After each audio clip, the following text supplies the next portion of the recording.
ቸርነት አድርጓል። ያውም ሳይመቹት እየበደሉት እሱን እያሳዘኑት። ጥቂት ነገር እናንሳ።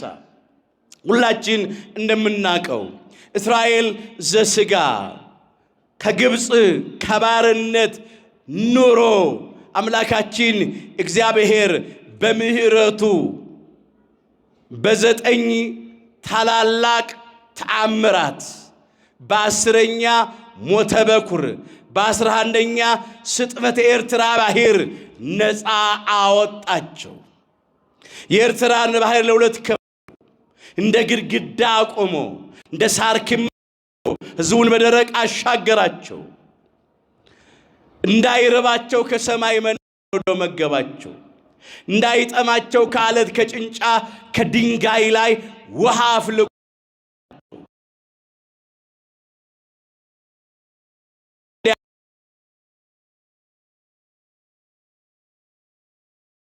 መራቸው።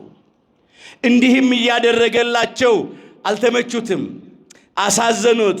በመንገድ ላይም ተፈታተኑት። አምላካችን እግዚአብሔር ግን በምህረቱ ብዛት ቸርነቱ ብዛት ፈጽሞ አላጠፋቸውም። ያን ሁሉ በደል ያንን ሁሉ ኃጢአት ሲሰሩ አይቶ እንዳላየ ሰምቶ እንዳልሰማ እያለፈ ጎበኛቸው። በዚህ በመጽሐፈ ነህምያ ምዕራፍ 9 ላይ የተመዘገበውን ኃይለ ቃል እናንተ ሙሉውን ተመልከቱት። እኔ ወረድ ብዬ እመለከተዋለሁ። የምህረቱን የቸርነቱን ሥራ እንደዚህ ብሎ መዝግቦታል። ቁጥር 17 ጀምሮ እስቲ በሉ አንተ ግን በሉ ይቅር ባይ ቸርና መሐሪ አምላክ ለቁጣም የምትዘገይ ምህረትም የምታበዛ ነህና አልተውካቸውም። አስተውሉ።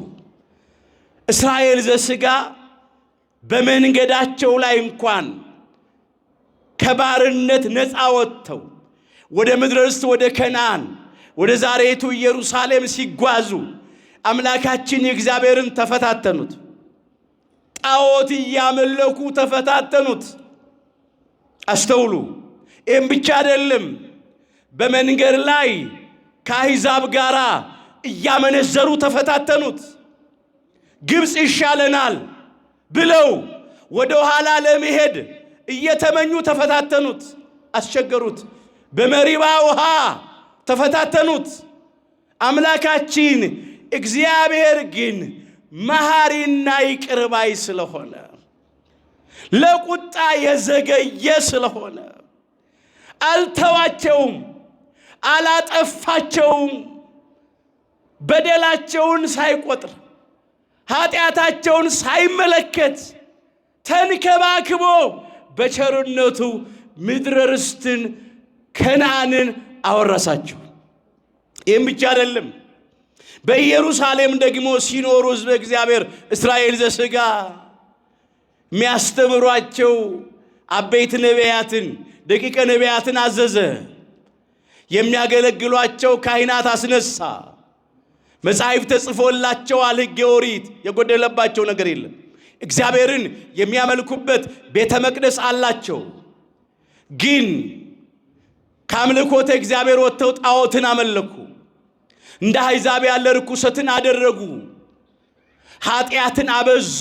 መተላለፍን አደረጉ። እግዚአብሔር ወደ እርሱ የላካቸውን ነቢያትን ገደሉ። በንጹሐን ደም ታጠቡ። የዚህን ጊዜ እግዚአብሔር ቀጣቸው። ኃጢአትን የሚዘራ መከራን ያጭዳል ይላል መጽሐፈ ምሳሌ ምዕራፍ 22 ቁጥር 8 ላይ። በ3 ቅጣቶች ቀጣቸው። ብዙዎች በከለዳውያን ሰይፍ አለቁ፣ እንደ ቅጠል ረገፉ። ከሰይፍ የተረፉ በረሃብ ተቀሰፉ። ከረሃብ የተረፉት በበሽታ አለቁ። መድኃኒት በሌለው በሽታ ማለት ነው።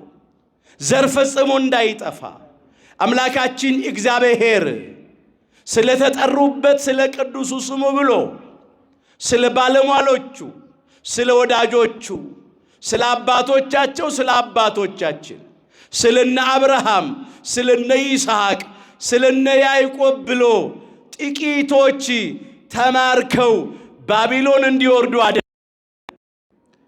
በዛ በባቢሎን ሳሉ እንዲህ እያሉ አጉረሙ። እስራኤል ዘሥጋ እግዚአብሔር ጨከነብን አሉ። መከራው በዛ። ወገኖቻችንን በሰይፍ አጣን። ከሰይፍ የተረፉ በረሃብ አለቁ። ከራብ የተረፉ በበሽታ ተቀሰፉ።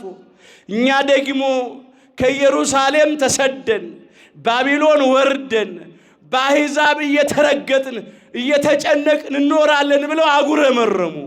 ያን ጊዜ ነቢየ እግዚአብሔር ቅዱስ ኤርምያስ እንዲህ አለ፣ ያልጠፋ ነው ከእግዚአብሔር ምሕረት የተነሳ ነው አለ። ርኅራኄው አያልቅምና አለ። ሰቆቃወ ኤርምያስ ምዕራፍ 3 ቁጥር 22 ላይ አዎ ያልጠፋ ነው አለ ነቢዩ ቅዱስ ኤርምያስ። ያልጠፋችሁት አላለም። ራሱንም ከበደለኞቹ ከኃጢአተኞቹ ጋር ቆጥሮ ተናገረ። እንግዲህ ያውማ ነቢየ እግዚአብሔር ቅዱስ ኤርምያስ ሰው ብቻ ሳይሆን እግዚአብሔር የመሰከረለት የእግዚአብሔር ሰው ነው። በሆድ ሳልሰራ አውቄሃለሁ፣ ከማኅፀን ሳትወጣ ቀድሼሃለሁ፣ የአሕዛብም ነቢይ አድርጌሃለሁ ብሎ መስክሮለታል። ትንቢተ ኤርምያስ ምዕራፍ 1 ቁጥር 5 ላይ። ነገር ግን የቅዱሳን ጠባያቸው ትሕትና ነው፣ ራስን ዝቅ ማድረግ ነው። ከኃጢአተኞች ራሱን እንዳንዱ ቆጥሮ ያልጠፋ ነው ከእግዚአብሔር ምሕረት የተነሳ ነው። ርኅራኄው አያልቅምና አለ።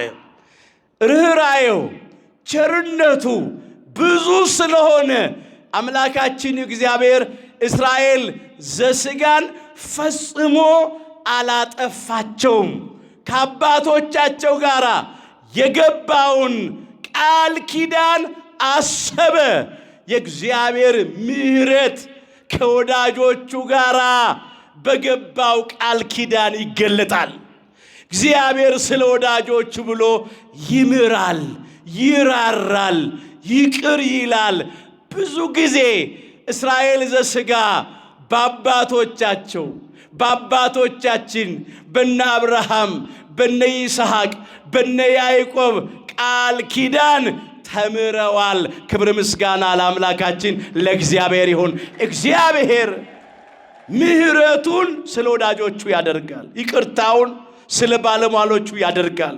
ይሄን አደረገላቸው። እንዲሁም እንዲህ ይላቸው ነበር ቅዱስ ኤርምያስ፣ ሰው አለ ስለ ኃጢአቱ ቅጣት የሚያጉረመርመው ስለምንድን ነው አለ። ሰቆቃወ ኤርምያስ ምዕራፍ 3 ቁጥር 39 ላይ እስቲ በሉ፣ ሰው በሉ ስለ ኃጢአቱ ቅጣት የሚያጉረመርም ስለምንድን ነው? ይህን የተናገራቸው። እንዴ ለምን ታጉረመርማላችሁ? ለምን ታማርራላችሁ አላቸው። ይሄ እኮ የኃጢአት ውጤት ነው፣ ይሄ ተግሳጽ፣ ይሄ ቅጣት አላቸው። እንዲያውም ያልጠፋ ነው ከእግዚአብሔር ምሕረት የተነሳ ነው አላቸው። ርኅራኄው ስለማያልቅ እንደኛማ ኃጢአት ቢሆን ኖሮ መጥፋት ነበረብን።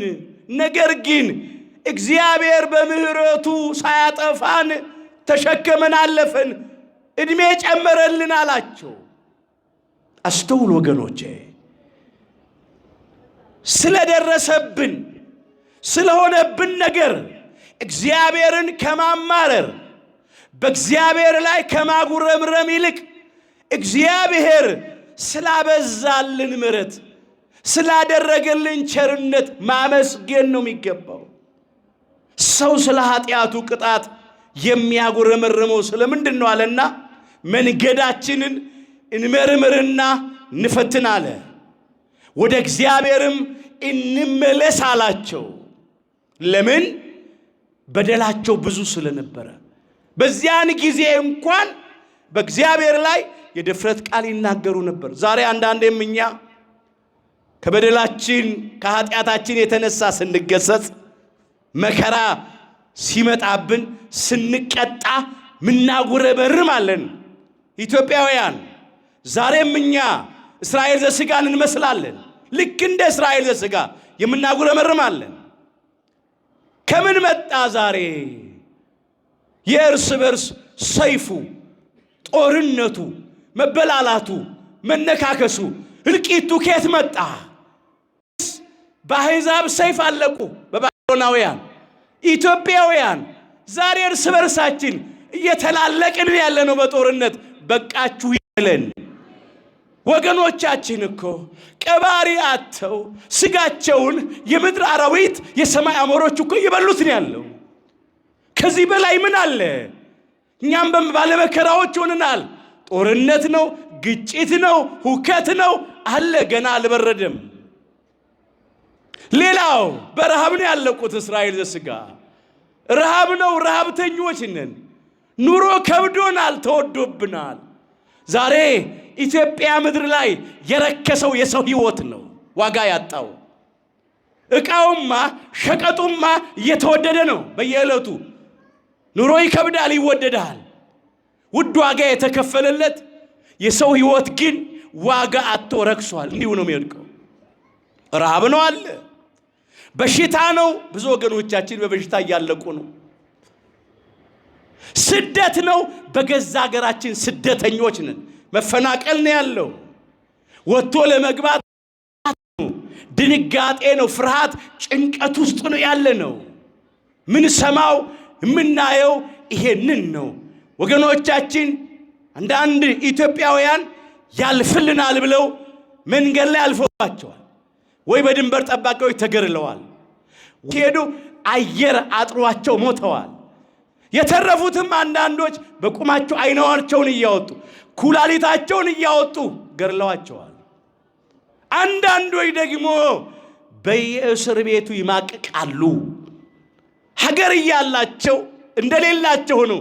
ኢትዮጵያን የምትመስል ምድራዊ ገነት የምትባል አየሯ ራሱ ምግብ የሆነ ሀገር እያለችን ሀገር እንደሌለ አምላክ እያለ እግዚአብሔርን የሚያክል አባት እያለን እንደሌለ ሆነናል። እግዚአብሔር በቃችሁ ይበለን። ይሄንን የቆረጥነውን ተስፋችን ይቀጥልልን የሚሆን እንዲህ እያለ ነቢየ እግዚአብሔር ቅዱስ ኤርምያስ ያጽናናቸው ነበረ። ዛሬም እኛ በዚህ ቃል እንጽናናለን።